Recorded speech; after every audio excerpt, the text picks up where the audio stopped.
dizer, é jovem o técnico, eu pensei que já tá acabado, mas é novo. É isso, rapaz. Eu pensei que era um técnico de 60, 70 anos, técnico jovem, graças a Deus. É um menino, né, rapaz? É da minha idade, rapaz, ele. A sua? É a minha idade, você me dá quantos anos?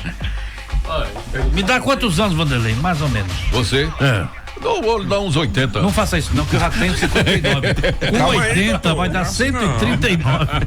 Olha, Vamos lá, então você vê como o senhor é. Que a idade do Bruno era a sua idade quando você começou a narrar. Quando eu joguei futebol, que eu vou fazer o Bruno, que meu currículo daqui a pouco eu passo pra ele. Eu fui um grande jogador de futebol. A sorte, pra minha infelicidade, não pintou uma seleção brasileira. Agora vamos lascar aqui. Todo o arquivo guardado, arquivo vivo de imagens, coisa assim, teve um incêndio, pegou fogo e aí perdeu-se tudo. Infelizmente, a única prova que eu tenho morreu. Que era o Laudinei Perdigão. Rapaz, rapaz, pare com isso, respeita a memória do Não, Lau. fazer o quê se o cara morreu? Você jogou lugar nenhum, o Loroteiro. Você quer colocar o Laudinei no. Vamos ler os provinciais das assignações. Todos do Cruzeiro, pessoal, a assessoria, Rafael Fênix, o nosso amigo Robson Dias. E aqui também o técnico Bruno Monteiro, paraibano, 32 anos, jovem, rapaz. Começou quando a profissão como treinador? Boa noite. Realmente boa noite a todos os ouvintes da 96 FM e a toda a torcida do Estrelado Arapiraquense.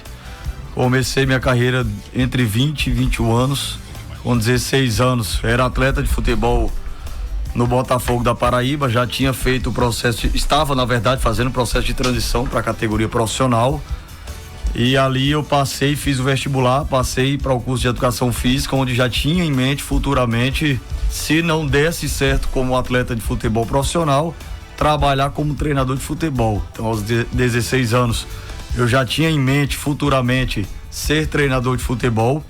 Entre 20 e 21 anos comecei a ter a percepção que não chegaria em um nível que eu tinha como objetivo enquanto atleta de futebol. Então comecei de fato nas escolas de futebol, trabalhei com todas as categorias, sub-3, 5, 7, 9, 11, sub-13, sub-15, foi minha primeira categoria de fato, a categoria sub-15, a categoria de competição. Posteriormente trabalhei no sub-17 do Botafogo da Paraíba, trabalhei com sub-19, sub-20 e com 23 anos fiz a migração para o futebol profissional, onde estou seguindo carreira até hoje. Eu acredito que seja um dos mais novos técnicos, não conheço todos, mas do Brasil, porque normalmente o cara desiste da carreira de futebol depois que, né? Não tá mais com tanto fôlego, depois dos 35, 36, depende. Foi pra você fácil o início? Como é que foi esse início? Porque abrir as portas, geralmente, eu não sei se há uma questão do preconceito, né, com relação ao técnico mais novo, mais jovem. O clube, ao contratar, prefere um cara mais experiente, com mais experiência, com um currículo maior. Você sentiu essa dificuldade ao começar? Como eu falei anteriormente, eu fui atleta, mas não considero que utilizei o ter sido atleta para ingressar no mercado como treinador. Fui buscar qualificação, fui buscar estudos, então o caminho ele é mais longo, o caminho, quando você não foi um atleta de futebol profissional, principalmente um atleta reconhecido, o caminho para você se tornar um treinador, principalmente ir ganhando o mercado, é um caminho mais longo, é um caminho mais extenso e você precisa de resultado. Eu acho que o resultado, principalmente no futebol brasileiro, é quem norteia a qualidade do treinador. Independente do treinador ter conteúdo, do treinador ter hoje uma licença, seja da UEFA, seja da CBF, independente da idade, eu acredito muito na qualificação e nos resultados que eu venho obtendo ao longo do meu processo. E o ano passado você fez um bom campeonato pelo Muricy, foi bastante elogiado. Vitor Hugo, boa noite, Vitor. Esse ano, Guimarães. Esse ano, aliás. Esse ano, exatamente. Ano passado foi o Rio Branco, né? É verdade. O Asa enfrentou o Rio Branco aqui. Isso. Primeiramente, boa noite ao professor Bruno, professor Robson e também ao Rafael, agradecer já aqui a presença dos dois membros da comissão técnica do Cruzeiro aqui no Toque de Bola. Mas, professor, eu queria que o senhor falasse um pouco da sua, inicialmente, né? Falasse um pouquinho da sua trajetória no futebol para que o torcedor que está ouvindo, o nosso ouvinte, pudesse conhecer mais um pouco do Bruno. Claro, conhece pelo Rio Branco aqui contra o Asa e também pelo Muricy. Mas antes, como é que foi essa trajetória do Bruno até chegar hoje ao Cruzeiro? Vitor, uma satisfação estar falando contigo novamente. Geralmente nós temos trocado ideia ali pós-jogos. Sobre a minha trajetória, como eu falei anteriormente, entre 20 para 21 anos, iniciei nas escolas de futebol do Alto Esporte Clube da Paraíba. Posteriormente trabalhei nas escolas também de futebol do Cabo Branco. Fiz a migração para o rendimento no Celeste, é um clube amador que disputa as competições sub-20. E a partir dessa primeira competição despertei interesse de equipes como Botafogo. Tivemos um primeiro contato, um monitoramento. Posteriormente recebi o convite para assumir o FEMAR na segunda divisão de futebol paraibano aos 23 anos. Logo após a segunda divisão, Botafogo passou 2 anos me monitorando. Fui para o Botafogo da Paraíba na categoria sub-17. Depois do Botafogo, fui abrir mercado no futebol paulista, mais precisamente no Corinthians de Presidente Prudente. Do Corinthians de Presidente Prudente, cerca de 7, 8 meses de trabalho, despertei o interesse de um grupo de São Paulo, que até então iria assumir o projeto do Humaitá, no Acre. Um clube novo, um clube que tinha ambições e principalmente com a chegada, o aporte desse grupo de empresários que tinha por trás do futebol paulista. Eu recebi esse convite, fui encarar esse desafio no futebol acreano. Depois do futebol acreano, retornei novamente ao Corinthians Presidente Prudente. Voltei novamente para o futebol acreano em 2019. Posteriormente, tive minha primeira oportunidade fora do país, onde fui trabalhar na 6ª divisão do futebol alemão, no TuS Rusk. Voltei ao Brasil para o mercado de Rondônia. Trabalhei cerca de 2 meses no Genos. Ali despertou o interesse do Ji-Paraná, que é o maior clube do estado, onde já trabalhei por 4 oportunidades. Trabalhei no Lusiânia, no campeonato do Distrito Federal, trabalhei no Guarani de Juazeiro, trabalhei no Fosse Luz. Então já tenho aí um pouquinho aí de estrada ao longo desses últimos anos. Extenso, né? Professor, apesar de, pelo que eu observo, apesar de ser do Nordeste, né, de ser de João Pessoa, mas seus trabalhos mais firmes, mais positivos foram justamente no futebol do Norte, ali naquela região de Rondônia, do Acre, e agora vem para essa oportunidade aqui no Cruzeiro. Inclusive já são tantos clubes que eu acabei esquecendo o próprio Rio Branco, que você tinha mencionado anteriormente, onde foi o trabalho. Eu fui muito feliz em aparecer principalmente aqui para o futebol alagoano, onde nós decidimos ali um jogo que valia um acesso à Série C do Campeonato Brasileiro. Então já trabalhei praticamente em todas as regiões, exceto na região sul do nosso país. Como é que tem avaliado essas 2 semanas iniciais de trabalho do Cruzeiro nessa pré-temporada? Justamente porque o time terá um período muito grande aí até estrear no Campeonato Alagoano. Acredito que 60 dias, mais ou menos aí. Como é que o senhor tem avaliado e como é que vê esse período de sem jogos oficiais? É um período extremamente interessante. No primeiro contato do presidente Natanael, foi um dos pedidos que eu fiz para ele, essa pré-temporada mais longa, assim como eu tive a oportunidade também de fazer no Muricy, porque eu acredito que com a pré-temporada mais longa a gente terá um período para que a gente possa trabalhar de uma forma mais didática possível. O meu trabalho ele é muito complexo de fato, e com esse período acredito que a gente vai ganhar lastro tanto nos treinamentos, desde o primeiro dia trabalhando com bola, trabalhando comportamentos, conceitos. Então já temos aí hoje, salvo engano, a 9ª sessão de campo. Fizemos 6 sessões de trabalhos mais físicos na academia com o Branco. Então já temos hoje aí 15 sessões, teremos aí cerca de 6 jogos treinos para que a gente possa aí ganhar um lastro interessante, para que a gente possa aí fazer uma grande competição tanto no Alagoano, assim também como na Copa Alagoas, que a gente sabe que também dá calendário e é o principal objetivo do Cruzeiro, retornar às competições nacionais no calendário de 2025. Ô, professor, boa noite. Pois não. Pelo que o senhor apresentou, um vasto currículo e vitorioso. E falando especificamente para o torcedor cruzeirense, com esse tempo que o senhor tem de preparação, o que ele realmente pode esperar do Cruzeiro nessa temporada que se aproxima? Uma equipe competitiva, uma equipe equilibrada e, acima de tudo, uma equipe organizada que vai lutar em todos os jogos pela vitória. Isso. Agora, deixa eu te falar, vou passar a bola pro Rosaldo também. O ano passado, esse ano, um dos pontos onde o Cruzeiro enfrentou grandes dificuldades foi escolher campo para treinamento e a qualidade dos campos também. Esse tem sido o principal problema, porque, claro, o treinador de futebol, ele é responsável para oferecer a equipe tática, técnica, mas você tem que ter um palco legal para que isso possa acontecer. Às vezes a qualidade do gramado nem permite um toque de bola, uma coisa que facilita o trabalho do treinador. É muito bom quando o treinador chega, encontra o clube com CT, o clube todo arrumado, com um campo de jogo, um gramado belíssimo, onde ele pode, tô pensando em fazer esse tipo de trabalho. Esse tipo de trabalho eu vou colocar hoje, mas quando ele se depara com o gramado, poxa, não tem como fazer esse tipo de trabalho, porque a bola não é macia no gramado, ela não corre, ela pula. Então, esse tem sido o grande problema nesse início de temporada. Sem dúvidas, o Cruzeiro, ele possui de fato uma logística que é muito complexa, mas a diretoria tem buscado gerar todo o suporte necessário para que a gente tenha um grande período de preparação e um período de preparação com qualidade. E principalmente a imprensa, os torcedores cobram muito da qualidade do jogo, cobra muito do treinador brasileiro, mas o treinador brasileiro, ele depende de um campo de qualidade para que de fato nós tenhamos a melhoria do jogo, a evolução do jogo e assim consequentemente um espetáculo de mais qualidade que seja mais atrativo para quem consome futebol. Então fica também essa dica. A Federação Alagoana também, parabenizar a Federação Alagoana através do presidente, que já é meu segunda temporada aqui no futebol alagoano, e a federação tem uma parceria importante com a empresa que vem cuidando do gramado. Eu ouvi anteriormente vocês falando sobre o gramado do Muricy.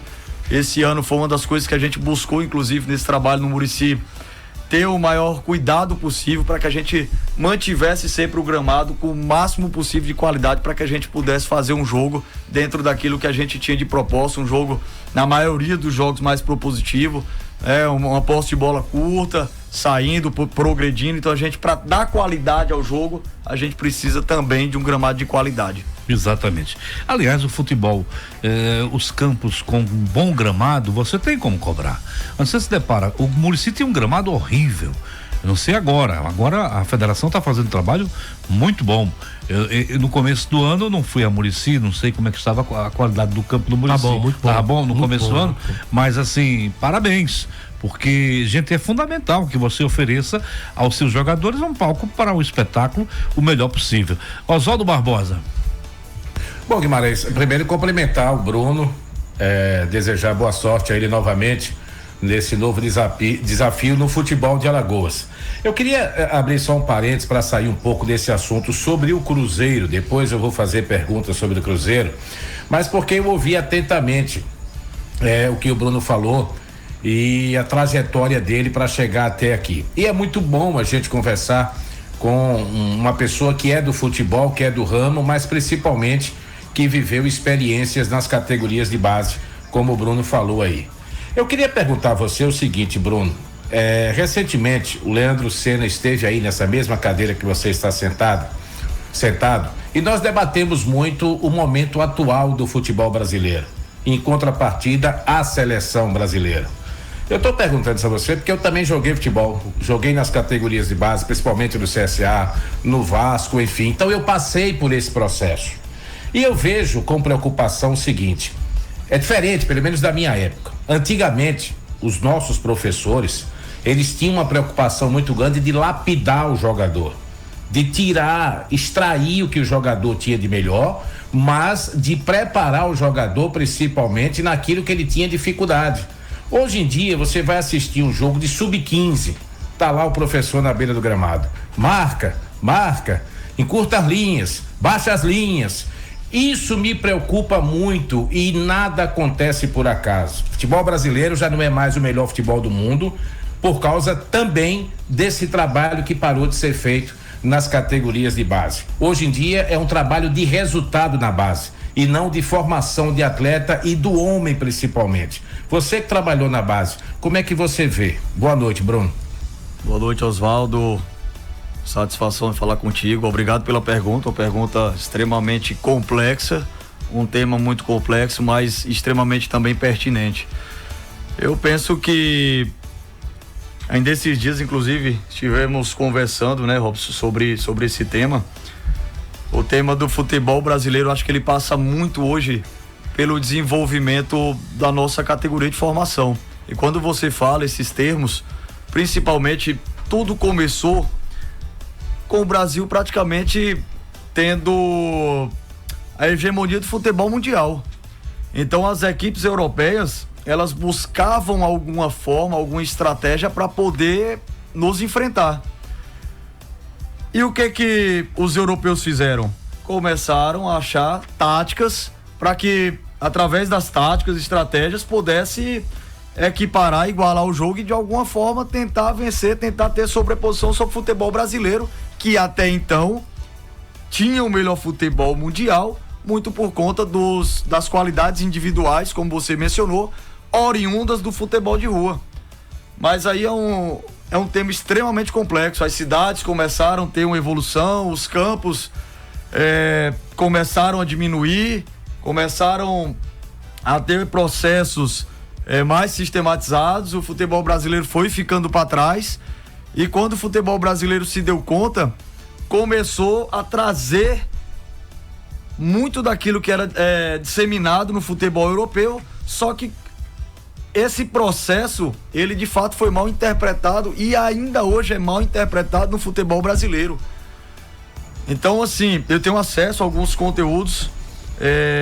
Hoje os portugueses produzem de fato literaturas acerca do futebol, acerca do jogo. Os portugueses de fato estudam e produzem literaturas muito interessantes sobre o jogo.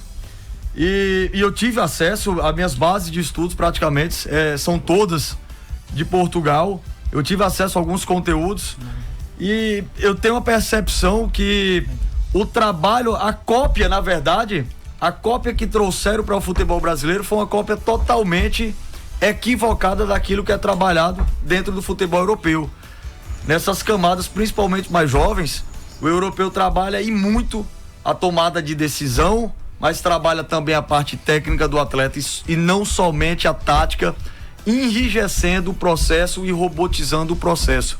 Eu acredito e penso que o nosso futebol, para voltar a ter hegemonia, nós precisamos sim equilibrar taticamente, nós precisamos sim melhorar o comportamento desde das escolas de futebol, do processo de iniciação.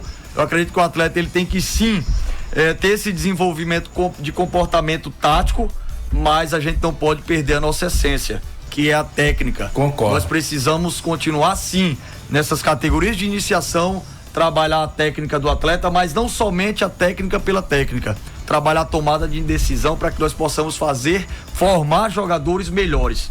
E a formação, ela começa na iniciação. Uma pergunta a você para passar de novo para os companheiros aí. A gente aqui no programa, principalmente o Vanderlei, bate muito nessa tecla. O Guimarães falou agora há pouco isso, de que os times chutam muito pouco, que os jogadores chutam muito pouco. E aí eu tento passar o seguinte, na minha opinião, não é que os times chutam pouco, é que infelizmente muitos jogadores não sabem chutar. Eu imagino que você, como treinador profissional, você já deve ter se deparado em seus times, e não precisa citar nomes, claro, mas eu imagino que você já deve ter se deparado com situações de fazer trabalho de finalização, de cobrar de que os seus times, que os seus jogadores possam arriscar de média, de longa, de curta distância, mas você vê que o jogador não foi trabalhado na base para isso. Tem jogador profissional que chega no profissional que não sabe chutar com essa dificuldade, porque ele não teve essa base, ele não teve esse trabalho. Você já viveu situações assim, Bruno, na categoria profissional? Sem dúvidas, até porque no nível que eu tenho trabalhado nos últimos anos, nós de fato nos deparamos com alguns atletas que ainda continuam o seu processo de formação. O atleta, dentro do seu processo maturacional, que desenvolve nos grandes clubes do futebol nacional, participando de competições internacionais, aumentando o nível de competitividade, ele atinge o pico maturacional entre 24 e 26 anos. O atleta que desenvolve numa categoria de base do Nordeste é mais tardio, é 27, é 28, é 29. Então esse processo ele é um pouco mais lento pelo nível de confronto, pela dificuldade também que nós temos aqui. Dificilmente um clube hoje no futebol nordestino consegue desenvolver um trabalho de base sistematizado. E outra coisa que também é fundamental ser mencionado, é muita cópia, principalmente do que é exponente. E o futebol expoente maior nos últimos anos, na última década, é o futebol do Guardiola. Então é muito trabalho curto, e nós esquecemos que o jogo, ele contém um alvo. O jogo, ele não é só progressão, ele é progressão e finalização. Ele não é só curto, ele tem momentos que é curto, ele tem momentos que é longo. Então nós não podemos deixar de trabalhar a essência do jogo, a essência e a lógica do jogo. E nós temos perdido um pouquinho, muito por conta da cópia descaracterizada. E hoje se fala muito em posse de bola, inteira a bola. Não adianta você ficar com a bola 80% do jogo e não sabe o que fazer com ela. Então é melhor você ter mais objetividade, ter 20%, mas você sabe, quando você vai ao ataque, você tem o alvo, você vai organizadamente. Eu vejo aí os trabalhos de alguns times, toca pra lá, toca pra cá, toca pro goleiro. Aí o coitado do goleiro que já não sabe driblar, fica apertado, que o outro faz marcação alta, aí ele vai, entrega a bola, o outro faz o gol. Quer dizer, o futebol tá muito chato, tá ficando muito chato, e nós perdemos a qualidade, a habilidade, coisas que nós tínhamos no passado. Já temos alguns jogadores, mas também alguns técnicos limitam os jovens. E hoje, se um atleta faz uma firula, dá um banho de cuia, é uma coisa mais bonita, bota entre as pernas, até os jogadores ficam com raiva, os treinadores, como é que você faz um negócio desse? Como é que muito pode? mimimi. Não é verdade? Então o futebol ficou muito limitado. E tem treinador que não gosta que o jogador faça não. Passa a bola, infeliz. Ô, Guima. Limita o jogador. E o pior do que isso que você está falando é você ouvir, como eu já ouvi, Bruno, às vezes, em entrevistas, o repórter pergunta ao treinador, o time chega no vestiário, chega no estádio pro jogo, enfim, o repórter pergunta qual a estratégia que o time vai utilizar. Não, a gente sabe que o jogo é difícil, tal, a gente vai fazer o seguinte, a gente vai dar a bola pro adversário para tentar explorar os erros do adversário. Espera um pouquinho. Eu juro a você, isso me dói. Porque na época que eu jogava, eu queria ter a bola. Eu com a bola eu não tomo gol. Eu com a bola eu não vou tomar o gol. Aí você escuta um cara dizer que a estratégia é dar a bola pro adversário. É de doer, Bruno, sinceramente. A gente tem que sofrer, né? Aí o cara diz assim, não, soubemos sofrer. Aí é um time masoquista. Então, é um time só de masoquista.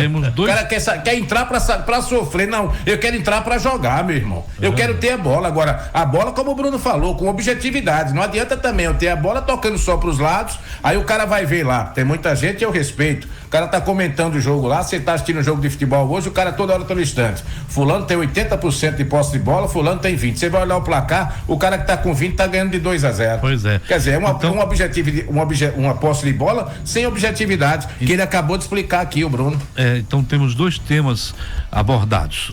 Essa questão da posse sem objetividade e a questão da limitação que geralmente alguns treinadores, não é generalizando, alguns, poucos, limitam os jogadores, não permitindo o drible, não permitindo a jogada mais artística. Eu penso que a posse, ela é o meio. A posse não é o fim.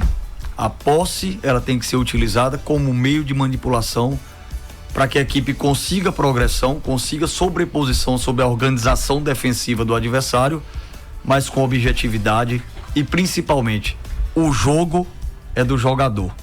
O jogo não é do treinador. E a minha função enquanto treinador é devolver o jogo ao jogador. E como eu devolvo o jogo ao jogador? Proporcionando autonomia ao jogador. Mais uma autonomia dentro de um norte organizacional para que o atleta de uma organização, né? De uma organização, para que o atleta tenha um norte, para que a partir desse norte o atleta tenha autonomia de tomar as suas decisões. Inclusive nessa questão autonomia, quando o senhor fala, tem alguns atletas que também dizem que não conseguiu render tanto porque ele se desenvolve com mais competência em determinado setor do campo, mas o treinador pediu que ele fizesse uma função diferenciada. Nesse caso, o senhor acha ideal que ele atue realmente naquela função com a competência e habilidade que ele possui? Eu não vejo o jogo por função, por posição. Eu vejo o jogo muito por função. Então eu busco nas minhas equipes com que os atletas se sintam confortáveis, porque o conforto ele vem da confiança. E quando o atleta consegue se conectar consigo mesmo, quando o atleta tem confiança, quando o atleta acredita e está habituado a fazer dentro da função que ele tem preferência em exercer, acredito que a gente consegue extrair o máximo possível daquele jogador. Então eu não vejo futebol por posição e sim por função. Vanderlei. Bruno, boa noite, Bruno. Vanderlei. Olha, é o seguinte, eu vejo muito no futebol de hoje a utilização do goleiro. Hoje parece que ele tem uma função que parece até goleiro de futebol de salão, né? Futebol de salão. Essa história dessa bola voltando o tempo todo para o goleiro, do goleiro para o lateral, do lateral para o zagueiro volta para o lateral. Ontem eu vi isso o tempo todo também, na partida entre Vasco e Corinthians. E eu tô vendo no futebol brasileiro colocar essa prática. O que você me diz? Isso é uma prática hoje, tem que ser implantada? Ou você acha isso correto? Porque para mim, meu irmão, o futebol ficou muito chato com essa jogada. Uma jogada que fica voltando a bola o tempo todo. O time avança, de repente ele para no meio campo, ele volta pro goleiro para poder o goleiro começar tudo de novo. Me explica aí, o que é isso que está acontecendo no futebol brasileiro? Vanderlei, boa noite, excelente pergunta, muito obrigado. Eu penso que se eu posso jogar com 11, por que eu vou jogar com 10? Agora, desde que se tenha uma objetividade. Geralmente, as equipes que trabalham com o goleiro, auxiliando no processo de organização ofensiva, elas pretendem atrair o adversário. Então é um movimento de atração para que a equipe adversária faça um movimento de subida de bloco, para que posteriormente essa equipe consiga ganhar profundidade. Então, por trás dos movimentos há um mecanismo e principalmente uma ideia. Até porque se joga hoje, né, Bruno, num curto espaço de campo, que se você não fizer isso, dificilmente você quebra as linhas de marcação. Mas, Oswaldo, você atrai o adversário para você, justamente para você ter o espaço para essa profundidade. Agora, como ele falou, com uma posse de bola com qualidade. Sim, porque realmente, senão se torna uma coisa chata, como você colocou, e sem função, sem objetividade. Você vai ficar tocando para lá, para cá e não vai ter objetividade. E o que eu tenho visto também é muitos times nesse toque de bola perder a bola e tomar gol. Isso eu tenho visto. Mas é o risco. Inclusive o São Paulo risco faz parte do jogo. Jogada. Eu nunca vi um time para jogar tão voltando a bola como o São Paulo. E o São Paulo já tomou gols devido à falha, né? Nesse toque de bola, ele perde a bola.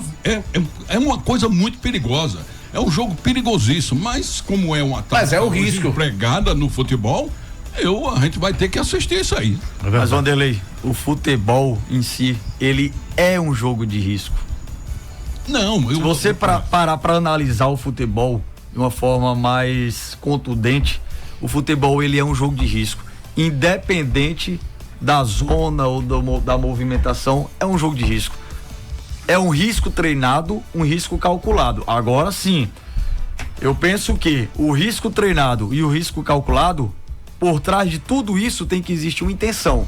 Se existe uma intenção, aí sim, mas gerar posse para trás é uma posse totalmente ineficiente, aí eu concordo com você. Pronto, é uma posse que não tem eficiência. Mas uma posse que é gerada para o goleiro como um movimento de atração, para uma abertura de profundidade, uma abertura de última linha defensiva, aí sim, eu acredito que sim, vale a pena.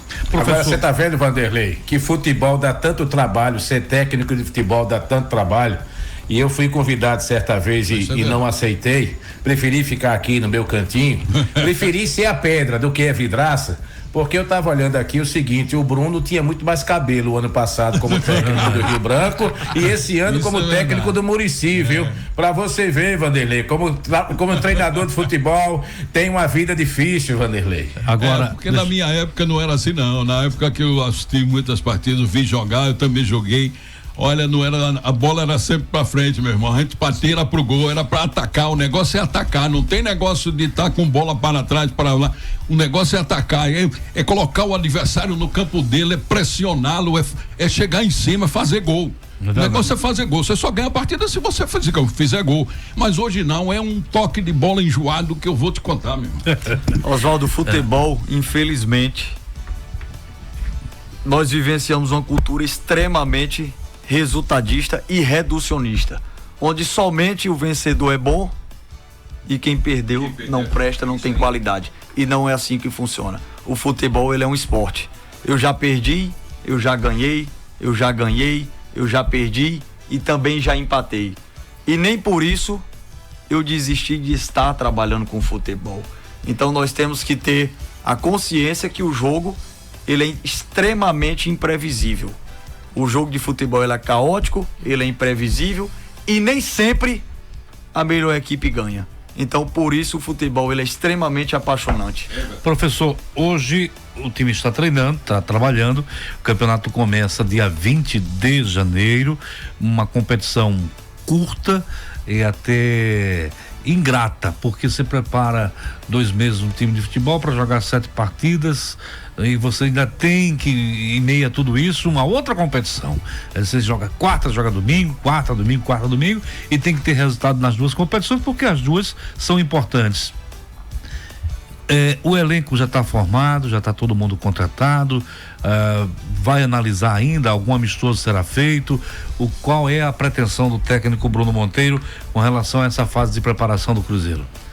Você falou que o alagoano tem aproximadamente 7 jogos na primeira fase. Isso. Concorda comigo que a cada dia mais o futebol está elitizado? Isso, infelizmente. É aquele negócio, fazer por fazer. Nós vamos ter uma competição, não é porque a gente tem que fazer. Por obrigação, mas não é prioridade, nem para a CBF.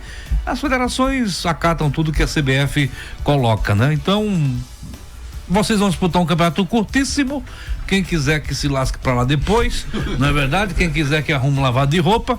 Essa é a grande verdade. Quem tem calendário tem, quem não tem se ferre. Mas que é um absurdo, né, Guimarães? Eu costumo dizer o seguinte, e já disse isso conversando com companheiros até de imprensa do Sudeste, enfim, do país, porque lá eles defendem muito o fim dos estaduais.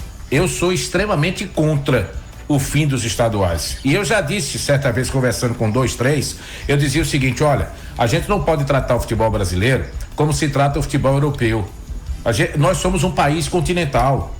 Nós temos jogadores de futebol. O futebol, ele emprega direto e indiretamente milhares de pessoas no Brasil inteiro. É lá do norte ao sul. A diferença é que quem joga no sul e no sudeste, você pode ter um salário e tem muito maior. Mas proporcionalmente, aquele mesmo jogador que joga no norte, ele também sobrevive do futebol. Ele também sustenta a sua família no futebol, como jogador, como treinador. E a gente não pode pensar somente em 10, 11, 20 times no Brasil. A gente tem que pensar que o futebol hoje emprega milhares de profissionais, técnicos, jogadores, roupeiros, massagistas, enfim, todos eles que trabalham diretamente e indiretamente no futebol. Eu sou extremamente contra o fim dos estaduais. A gente não pode tratar o Brasil como, e o Bruno já trabalhou, na 6ª divisão da Alemanha, quer dizer, como se trata na Europa. Isso é um absurdo, eu acho isso desumano. Professor, a sua opinião sobre esse assunto de campeonatos tão curtos e de uma responsabilidade tão grande, calendários pequenos. O amigo mesmo terá 3 meses de calendário e depois o Cruzeiro para, porque não tem mais competição a disputar. Acredito que nós já conversamos, inclusive, sobre a cultura do futebol brasileiro. E acabar os estaduais vai totalmente contra a cultura do futebol brasileiro. É nos estaduais que surge um Thiago Carpini, é nos estaduais que surgem inúmeros jogadores que estão nos estaduais por equipes pequenas e no segundo semestre vem para um CRB, vem para um CSA, vem para um Juventude que teve acesso, vem para um Vitória que montou uma equipe com atletas até então desconhecidos do cenário do futebol nacional. Na 6ª divisão de futebol alemão são 10 meses de calendário. Tudo bem, proporcionalmente o aspecto econômico da Alemanha e de outros países do continente europeu, é surreal comparar com o nosso aspecto econômico. Mas, com boa vontade, dá sim para fazer melhor. Dá para fazer mais bem feito. Porque era feito, até acredito que 3, 4 anos atrás, uma competição um pouquinho mais alongada. E a gente está cada vez mais encurtando.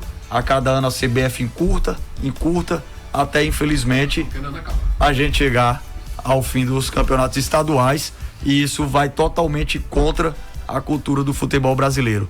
Se estamos aí há mais de uma década sem ganhar a Copa do Mundo, vamos continuar 2, 3, 4. Ô Guima, antes de fazer a próxima pergunta ao professor Bruno, gostaria de indagar aqui ao professor Robson, que ele pudesse falar um pouco sobre por onde ele já passou, se já havia trabalhado com o Bruno, como houve esse acerto aqui para o senhor pudesse chegar e contribuir com o trabalho do Bruno Monteiro. Boa noite. Boa noite a todos, boa noite a todos os ouvintes. Bom, eu me chamo Robson Dias, né? Sou de São José dos Campos, São Paulo. E assim como o Bruno, também tive uma experiência no futebol de base, Campeonato Paulista, categoria sub-15, 17, sub-20 e um pouco do profissional. Depois tive experiência em outros estados, Paraná, Roraima, Minas Gerais, e agora vim cair aqui no Nordeste, é a primeira vez, mas já tive a oportunidade de conversar com alguns de vocês aí e estou bem feliz de estar aqui, mesmo com essa temperatura alta. Tem que se acostumar, né? Mas assim, a oportunidade de trabalhar com um professor que a gente vem conversando já há um tempo, né, professor?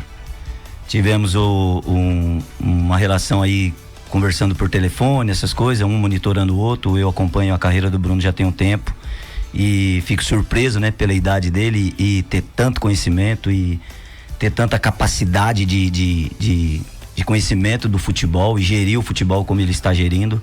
Então, tivemos essa amizade interligada por atletas que trabalhou com ele e trabalhou comigo. E muito feliz de agora estar aqui. Quase tivemos a oportunidade no ano passado de estar fora do país junto, né? Só que não. O primeiro convite, né, Robson? Não concretizou. O primeiro convite para o futebol angolano, onde eu recebi o convite para trabalhar na equipe da primeira divisão de futebol angolano e acabei permanecendo na equipe do Muricy. Foi isso, né? Daí teve o convite. E também acredito que não foi naquele momento que Deus permitiu. Porém, agora estamos tendo essa oportunidade e bem feliz por estar aqui, vivendo o Nordeste, vivendo o Campeonato Alagoano, com uma expectativa muito grande do que a gente vai ver aqui, buscando conhecimento, pesquisando, vendo os clubes e entendendo a dinâmica toda aqui da região. Obrigado, professor. Vou voltar aqui para perguntar ao professor Bruno Monteiro. Professor, com relação a esses jogos, treinos que o senhor falou, já tem algo definido com relação a equipes? Serão equipes profissionais ou aquelas equipes formadas, chamadas de seleções locais, mais para que a equipe possa ir conhecendo os companheiros, no caso o próprio Cruzeiro, ou já tem algo mais forte, programado, para que esses atletas possam ter um jogo mais, de certa forma, forte? Vitor, veja bem, tudo começa do nosso processo de montagem e de pré-temporada.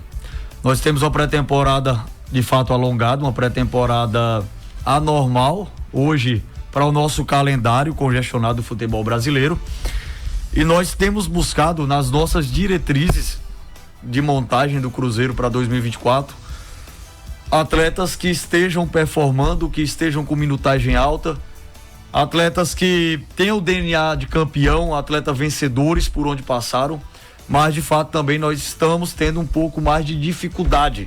Nós temos atletas que já estão com pré-contrato assinado, que ainda não foram apresentados e que ainda não apresentaram e que estão em finais de competições. Então, nesse primeiro momento, nós temos buscado sermos o máximo possível didáticos.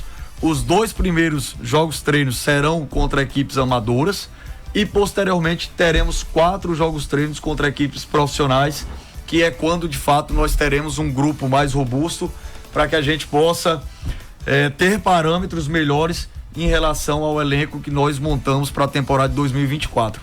com relação ao elenco, né? A gente observa algumas peças que são experientes, já tem, como o senhor falou, né? Bastante minutagem, acostumado a ganhar campeonatos, e isso é importante, né? Para mesclar com os jovens que estão nesse elenco do Cruzeiro, também alguns atletas sendo utilizados da base. Também o Cruzeiro tem essa situação de promover jovens, o time vai disputar a Copa São Paulo de Futebol Júnior, então tudo isso é importante, né, Bruno, para que a equipe possa desempenhar um bom papel em 2024. Importante, Vitor, o Cruzeiro, ele tem um trabalho muito especial, desde a sua fundação preconiza pelo trabalho de base. Nós temos absolvido nesse primeiro momento alguns atletas com muita qualidade, atletas promissores, ativos importantes para o clube, e consequentemente nós buscamos montar um grupo, trazer alguns atletas mais experientes, como é o caso do Michel, como é o caso do Juan e outros atletas, até para não acabar entregando o Evandro, outra, né? Contratação. O Evandro que trabalhou com o senhor. Atletas mais experientes, assim, para que a gente possa pelo que eu soube e vi, tem também o zagueiro Ítalo, né? Que eu não sei se o senhor vai falar sobre ele, até porque ele não chegou ainda. Mas é um jogador experiente, né? Que já passou também por várias equipes aqui do futebol do Nordeste. São peças importantes para o seu elenco, né? Vitor, então, na verdade, hoje nós temos um grupo já em si muito heterogêneo no aspecto da idade, com a média de idade de 26,2. Nós já temos inclusive esses dados estatísticos. Até parabenizar ao Branco que trouxe todos esses dados, né? Uma equipe extremamente, uma média extremamente ideal, como eu mencionei aqui para vocês, entre 26, 27, 28 anos é o pico maturacional desses atletas que trabalham nesse nível hoje. Então nós temos aí tido muito cuidado em relação a esses atletas que estão nesse primeiro momento trabalhando juntamente conosco, porque nós sabemos que são atletas que têm grande potencial, são atletas que são ativos do clube, e o clube também tem grandes perspectivas nessa temporada de 2024. Então nós temos um grupo heterogêneo no aspecto da idade, mas um grupo muito homogêneo no aspecto qualitativo. E toda a montagem desse elenco, professor, foi com a sua participação em consonância aí com a diretoria, ou o senhor já encontrou alguns atletas que já estavam contratados quando da sua contratação para o clube? Na verdade, a contratação, todas as contratações foi em conjunto com a diretoria. Então eu fiz sim a indicação de alguns nomes, outros nomes eu tive a participação, aprovei, para que nós pudéssemos montar um elenco equilibrado e um elenco também que possuísse em cada posição ou função atletas com características diferentes, para que nós possamos tanto fazer um jogo mais físico, um jogo de imposição, assim também um jogo mais técnico, um jogo mais cadenciado. Então nós tivemos também cuidado de ter um lateral mais agudo, outro lateral mais construtor, um atacante com mais característica de 1 para 1, um atacante, um 9 de área, outro 9 de movimentação. Então, para que a gente tenha essa variabilidade, eu tive participação sim, juntamente com toda a diretoria, no aspecto da montagem do elenco para 2024. Muito bem. Antes de encerrar a entrevista, Oswaldo, estamos em cima do laço do intervalo comercial. É só a última colocação. Pois não. Rapidinho. Porque seria injusto de minha parte, viu, Bruno? E aí, aproveitando a oportunidade, porque é muito fácil, a gente lá na cabine com o microfone na mão e você lá na área técnica. E já fiz algumas críticas, mas críticas sempre construtivas. Mas você procura se policiar um pouco. Eu vejo que às vezes você passa um pouco do ponto no seu comportamento ali na área técnica. Foi assim com o Rio Branco, foi assim com o Muricy, esse ano inclusive em Arapiraca, no jogo da semifinal. Você tenta se policiar ou não tem jeito? Inclusive, seria o estilo Celso Teixeira 2. Eu falei isso, inclusive. Eu digo, será que o Bruno é o genérico do Celcinho, do Celso Teixeira? Acho que não, vamos lá. Quem me conhece no dia a dia, quem trabalha comigo, sabe bem do meu comportamento. Eu estou no futebol pelo amor que eu tenho pelo jogo, pelo amor que eu tenho pelo futebol, e às vezes, de fato, acabamos extrapolando, mas muito por conta do querer vencer, do querer ganhar. E às vezes sim, a gente passa um pouco do ponto. Inclusive ano passado, nesse acontecimento específico que você mencionou, eu passei as duas competições as 2 competições sem nenhuma expulsão, já vinha de um ano anterior também sem nenhuma expulsão, e acabei até perdendo uma aposta para meu pai, que a gente tinha essa aposta, ele já vinha tendo essa cobrança também da minha esposa, vinha tendo essa cobrança em casa, vinha tendo algumas expulsões em outras temporadas, mas já fazia praticamente 2 temporadas que eu não tinha expulsão. A expulsão no pós-jogo contra o Asa ocorreu a partir do momento que eu entrei em campo. Então o motivo maior da minha revolta, da atitude que eu tive, foi pela atitude da arbitragem. A partir do momento, até nas imagens, a partir do momento que eu entrei no campo, o árbitro já veio com autoritarismo e não com autoridade. O árbitro é uma autoridade do jogo, mas ele não pode jamais agir com autoritarismo. E a partir do momento que ele levantou o cartão, o meu questionamento para ele foi: por que você me expulsou? Por que você me expulsou? Porque é algo que eu não quero jamais ficar marcado na minha carreira por expulsões, por confusões, por tudo que desvia o foco do meu trabalho. Porque o meu trabalho e a competência, eu acredito que principalmente nesses últimos 2 anos, que eu tive aí 2 confrontos que talvez poderia até mudar o patamar da minha carreira, que foi justamente contra a equipe do Asa. Foi a decisão de um jogo que valia o jogo do acesso em uma competição nacional com 30 para 31 anos de idade, e uma final de campeonato alagoano, uma das competições de maior relevância no mercado do Nordeste. O Asa tem sido a pedra no sapato do senhor, né, professor? Em parte, sim. Quem sabe esse ano. Em parte, sim. Quem sabe esse ano.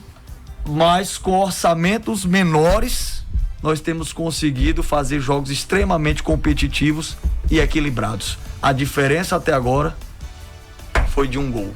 Bem, para encerrar a entrevista com o professor Bruno Monteiro, professor adepto de qual sistema de jogo? Se bem que uma vez ouvido um treinador disse: professor, qual o esquema que o senhor trabalha? Eu trabalho 4-4-4, eu sei 4-4-8, 4-12, meu Deus do céu, não entendo mais nada de futebol, né? Qual o sistema que o amigo prefere trabalhar com o elenco? Sou adepto de todos os sistemas, desde que encaixe com as características dos meus jogadores. E depende do adversário também? Dependendo também do adversário, mas principalmente, além do sistema das plataformas táticas, eu acredito muito nos conceitos, muito nos comportamentos. Por isso, desde o meu primeiro dia de pré-temporada, nós iniciamos trabalhando comportamentos defensivos, comportamentos ofensivos, das transições e também das bolas paradas. Ano passado, eu fiquei muito marcado pelas bolas paradas ofensivas no Muricy, inclusive contra o próprio Asa. Nós tivemos ali muita felicidade de fazermos 3 gols no jogo lá em Muricy. Mas nada é por acaso, é fruto de muito trabalho, muita insistência e de uma coisa chamada hábito. Muito bem, professor. Essa pergunta do Guimarães me lembrou um repórter que disse: professor, como é que o time vai jogar? Esse treinador nem vivo mais não, viu, Vanderlei? Já é falecido. Aí o repórter perguntou: professor, lá no Rei Pelé isso. Eu era inclusive repórter na época. Como é que o time vai entrar? Aí ele disse: um atrás do outro. Aí ele disse: não, professor, eu quero saber como é que o time vai jogar. Ele disse: de chuteira, meião, calção e camisa. Esse rapaz, que ignorância também, professor. Aí fica difícil. Ô, professor, um abraço, prazer enorme. É verdade, vocês estão em casa. Sempre que um bom papo é um bom papo sempre, independente da competição em andamento. Eu acho que vai ser bem legal sempre estar batendo papo com vocês sobre outras coisas, questões de futebol, seleção brasileira, Diniz, essa loucura que está sendo, essa espera sofrida do Ancelotti, enfim, futebol brasileiro, e vamos discutir isso aqui com mais tempo, sempre. A presença de vocês vai ser muito importante. Agradeço pela participação, agradeço também pelo convite de todos e fico à disposição. É sempre bom estar falando sobre futebol, principalmente tendo conversas de alto nível. Professor, um abraço também, obrigado pela presença. Obrigado pelo convite, obrigado a todos da mesa aí, é isso que o Bruno falou, estamos à disposição também aí pro que precisar aí para conversar.